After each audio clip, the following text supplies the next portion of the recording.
It's a massive relief to finally have a piece of high-performance gear that you can actually deploy in the real world. Dusty warehouses, vibrating factory floors, or remote outdoor enclosures, without worrying about a mechanical fan failing and killing your project. Welcome back.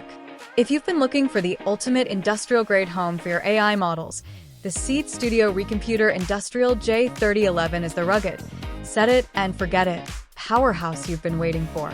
This isn't just a developer kit. It is a battle-hardened edge AI device built around the NVIDIA Jetson Orin Nano 8GB module.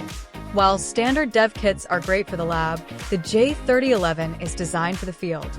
Its aluminum alloy case acts as a massive passive heat sink, allowing the device to run 24/7 in temperatures ranging from -20 degrees Celsius up to 60 degrees Celsius, without a single moving part.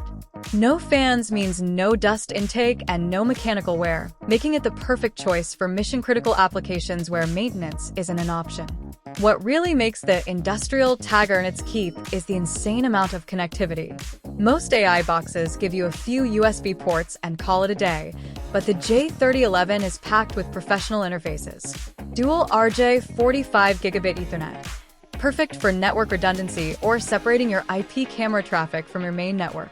Rich industrial I/O. You get dedicated RS-232/RS, 422/RS, 485 ports for X digital input-output, and even a can port for automotive or robotics integration. Next-gen compute. With the Orin Nano 8GB, you're getting up to 40 TOPS of AI performance, allowing you to run multiple neural networks in parallel for real-time video analytics or complex sensor fusion.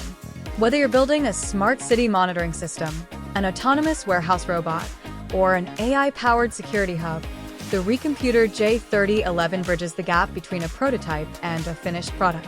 It's compact, incredibly tough, and arguably the most reliable way to put NVIDIA's most efficient AI module to work in the toughest environments on Earth.